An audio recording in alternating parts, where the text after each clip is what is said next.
O Domingo Espetacular mostra agora o perigo que é a rotina dos motoristas de aplicativo. Uma longa jornada de trabalho, marcada muitas vezes, Cabrini, por episódios de violência, assaltos, sequestros, agressões e até bate-boca com os passageiros. Nossos repórteres acompanharam os trabalhos em 3 grandes cidades. Você vai ver agora relatos e cenas impressionantes. Desce pro carro. Você tirou o cinto por quê? Você vai me tirar daqui de dentro, no tapa? Não importa. Eu quero que você Não, eu quero que você tire agora. Vamos ver se você é macho. Não, eu quero que você tire do meu carro. Passa o celular que tudo mata. Colega, tá sendo... Você tá... Me ajuda aqui, moço. Tô sendo agredido, por favor.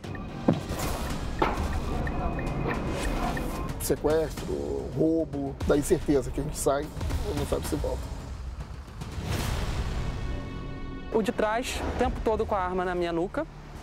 O da frente me dava algumas coronhadas. Relatos de quem hoje exerce uma atividade que pode ser considerada de risco. Para não ficar na mira, eu peguei e voltei do outro lado e abri essa porta. Conforme eu abri, já estava numa situação transtornada. Eu abri e ele atirou. 4 tiros em cima dele. Foram 4 tiros, não foi um tiro. Foram 4 tiros.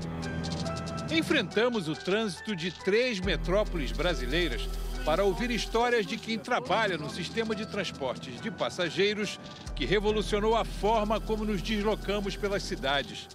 Os carros de aplicativos tornaram o setor mais acessível, conveniente e diversificado e viraram fonte de renda para milhões de pessoas. Os carros de aplicativos começaram a circular no Brasil em maio de 2014. Hoje, segundo a diretora executiva de uma das maiores empresas do setor, somos o país com mais viagens e o maior número de motoristas em todo o mundo. Quase 1,5 milhão que já transportaram 125 milhões de passageiros. É como se toda a população da França e da Itália juntas já tivesse andado pelo menos uma vez num carro de aplicativo. Andar pelas ruas de São Paulo é uma rotina que Geraldo cumpre há 6 anos. O que força a gente a trabalhar é o financeiro, não adianta. Para sobreviver em qualquer situação, a gente precisa encarar, né? E é encarar também a violência urbana. Em 2022, o motorista sofreu uma tentativa de assalto quando transportava 3 adolescentes. Isso era 20 minutos de corrida. 10 minutos, mais ou menos, eles ficaram falando sobre algum assunto deles. E os 10 minutos finais, eles ficaram muito quietos. Dali eu já imaginei que tinha alguma coisa meio suspeita, mas ainda a gente quer, talvez, imaginar que não. Mas a tua experiência te dizia que algo não estava... Não estava pelo fato de ser 3 pessoas do sexo masculino e bem suspeitas, né? Geraldo conta que um jovem se sentou no banco do carona e os outros 2 no banco de trás. Quase chegando ao destino, ele percebeu que o endereço não tinha número. Então, aconteceu o que ele temia. Ali o cara já pegou no meu ombro e já começou a falar um assalto. A primeira pergunta que ele já fez se eu era policial, né? Mesmo se eu fosse, eu ia negar. Claro. E ali ele começou, esse cara estava atrás de mim e começou a desenrolar o assalto. E fazendo assim, eu de costa não consegui perceber. Esse que estava aqui do lado do banco do passageiro veio e tirou meu celular. O motorista percebeu que o próximo passo seria levar o carro e fez o que a polícia sempre recomenda não fazer. Reagiu. Conforme ele atirou, eu pulei em cima dele para tentar ver se eu conseguia tirar a arma e tal. Nessa de tentar tirar a arma dele, ele atirou. E eu senti um raspão no dedo. Até então, só foi um raspão. Imaginei que ele errou. A viagem, que deveria ter sido curta, menos de meia hora, deixou marcas. No dedo da mão esquerda, 10 pontos fecharam o ferimento provocado pelo tiro de chumbinho. Ele não deixou de dirigir, mas ficou mais seletivo. Trabalhar próximo de comunidade já evitava alguns caminhos, por exemplo. Com o tempo foi passando, porque é ruim você julgar as pessoas, né? Claro. Nem todo mundo tem culpa, mas você evita certos locais. A profissão de motorista de aplicativo também pareceu bem atraente para o Adriano. O trabalho por conta própria, com autonomia de horário, foram os motivos que o fizeram se inscrever na plataforma em 2018. Mas hoje não é bem assim. Tudo subiu e as tarifas não subiram. Antigamente você comprava um carro zero por 35, 40 mil reais. Hoje você compra um carro zero por 80 mil reais. O combustível dobrou.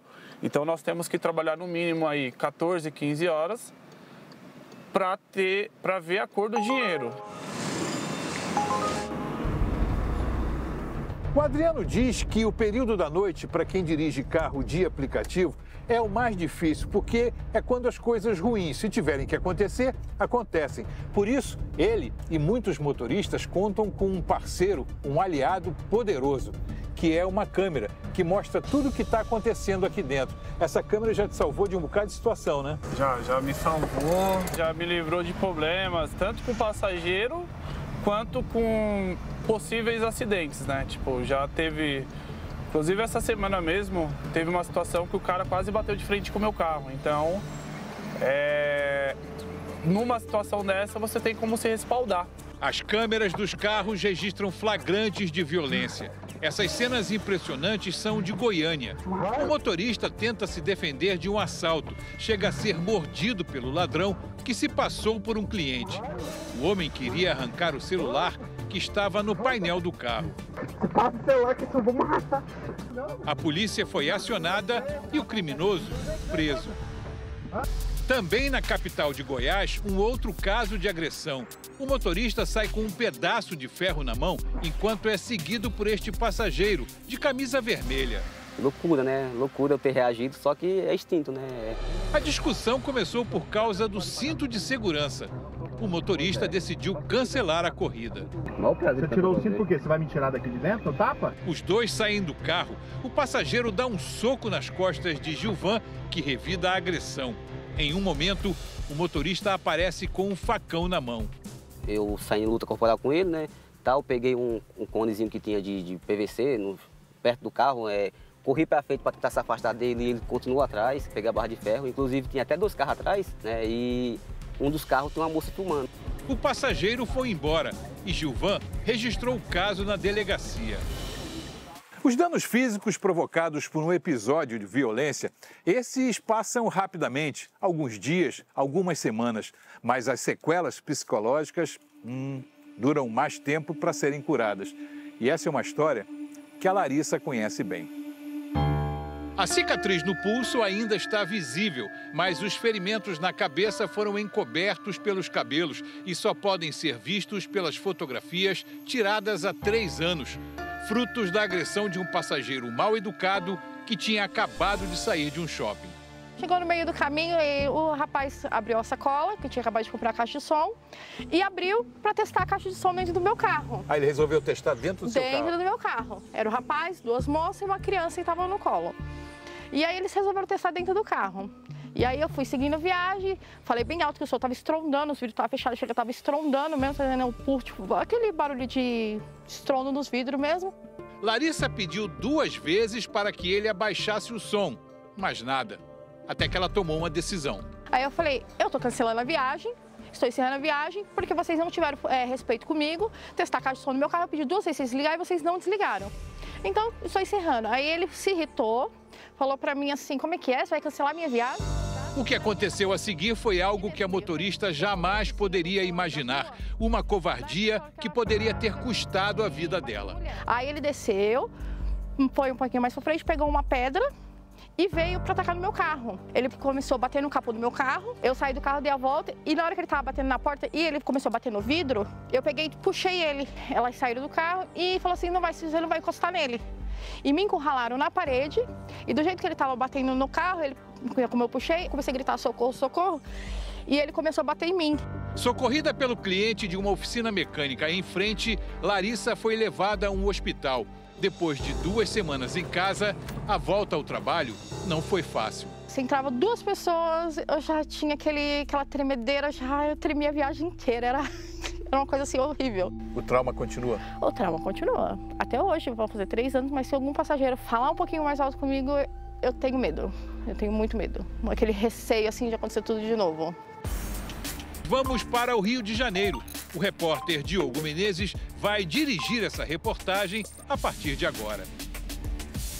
O trabalho começa num clique.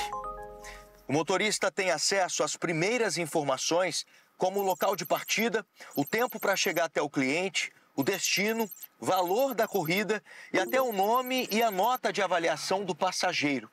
Ele tem pouco tempo para decidir se aceita ou não. É aí que mora o perigo. Muitas vezes a ameaça vem do banco de trás, com criminosos se passando por passageiros. E por mais que o profissional esteja sempre alerta, a violência pode mudar completamente o destino final de uma viagem. Nesse vídeo, o motorista apanha da passageira, que aparenta estar alcoolizada. Eu quero me ajuda aqui, moça, por favor, moça. A corrida de R$16 levava o profissional para dentro de uma comunidade. E ele se recusou a seguir viagem. Eu te pago de ser, você não me levou em casa! Algumas áreas do Rio de Janeiro nem a polícia circula. Como o Uber não tem uma característica que visualize que ali se trata de um carro de aplicativo, a entrada inadequada numa dessas áreas pode representar risco real à vida dele e dos passageiros. Depois de agredir o motorista mais de uma vez, a mulher é retirada do carro por uma amiga. Não existe uma estatística oficial de violência contra os profissionais de aplicativo. Segundo o Instituto Fogo Cruzado, somente neste ano, 17 motoristas foram baleados na região metropolitana do Rio. Um aumento de 70% em relação ao mesmo período do ano passado. E o número de mortos já é 4 vezes maior do que em 2024. Motorista há mais de 10 anos, Léo conhece bem o Rio. Sabe que algumas regiões vivem sob o poder do crime organizado.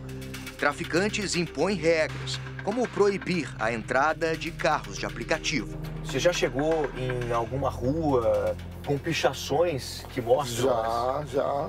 Baixar vidro, alerta ligado e a luz do salão acesa. Eu recomendo. Passou num lugar estranho, mesmo que não seja a comunidade, que não seja para outros colegas que estejam na rua, baixa o vidro, baixa o farol, liga a luz de dentro do salão. Não vai poupar você de passar por uma situação de risco ou até mesmo perder a vida. Depois de aceitar levar um grupo de turistas para a Zona Norte, ele se deparou com um grande engarrafamento numa das principais vias expressas. E o GPS apontou uma rota alternativa. Eu já senti que o lugar não era bom, baixei o farol e já entrei no procedimento que a gente sabe como é que é em qualquer comunidade. Mesmo assim, fui parado. Desconfiados de que havia policiais no carro, os criminosos mandaram todos descer. Marciano apontando a arma, em todo momento apontando a arma pra minha cabeça. Sai, me tirou do carro, botou a arma na cabeça. Vou revistar o carro, se eu ver alguma coisa lá, vou te matar. Botou todo mundo no paredão, de joelho. Revistou a gente, revistou o carro, não encontrou nada. Léo usa a tecnologia para ajudar os colegas de profissão. Criou um aplicativo para falar sobre violência e condições de trabalho. No Rio de Janeiro, do país todo, é o local mais perigoso que tem para ser motorista de aplicativo. É muito difícil a gente fazer uma apuração para identificar quantos motoristas são assaltados por mês, quantos motoristas que perderam sua vida em trabalho. Então, assim, o que a gente costuma dizer que é literalmente um apagão de dados. A Associação de Mobilidade informou que as plataformas trabalham para buscar mais proteção nas viagens e que em alguns estados existe integração com a Polícia Militar, que pode ser acionada diretamente pelo aplicativo. O Rio de Janeiro é um dos locais onde a ferramenta está em uso. Para quando o motorista se sentir ameaçado, clicar no botão de pânico e ter um acompanhamento ali dos policiais. O filho da Simone não conseguiu pedir socorro. Motorista de aplicativo há 3 anos, Iago foi baleado em Belfor Roxo, na Baixada Fluminense, depois de tentar fugir de criminosos. Ele tentou fazer a ré para poder fugir do tiro e entrar para cá. Só que o tiro foi em cima dele. E aí ele perdeu a direção, bateu no poste, o passageiro desmaiou. O passageiro saiu ileso, mas Iago foi atingido na cabeça. Está internado há quase 2 semanas neste hospital em estado grave. A bala não foi removida. Se vai deixar sequela, como que vai ser? Isso ainda está muito recente para poder falar. Porque o que quer agora é deixar ele estável, né? Que é o mais importante. André lembra bem da corrida que aceitou há 6 meses. Ao deixar o passageiro fazer o retorno, fui abordado por 4 pessoas, né? Em 2 motos. 2 seguiram na moto, os outros 2 entraram no veículo. E aí, ali, para dentro da favela. Porque aí começou o processo de extorsão, né? Tirar todo o dinheiro que eu tinha, cartão de crédito, e levaram o meu celular. Foram 40 minutos até ser abandonado numa estrada. Lembro que tinha um bar, tinha algumas pessoas bebendo, e aí depois essas mesmas pessoas me levaram até a delegacia, depois que eu tava, já me acalmaram, tudo, aí me levaram à delegacia. Foi ali que eu comecei a processar tudo o que tinha acontecido. André voltou para casa sem o carro, um modelo elétrico. Tinha acabado de comprar, estava nas primeiras parcelas. Estava bem animado, contente. E aí, de repente, isso me foi arrancado, né? Com as contas atrasadas, tomou uma atitude desesperada. Assim que soube que a polícia estava fazendo uma operação na comunidade, foi até lá para tentar reaver o carro. Bem cedo nós chegamos lá na entrada da favela, já estava um caveirão, até que chega a notícia de que realmente tem um BOD. E o meu tinha uma batida na frente, quando ele chega eu vejo batida. E aí pronto, ali foi onde eu falei assim, o pesadelo acabou. Isso daqui é muito suave, a gente é trabalhador.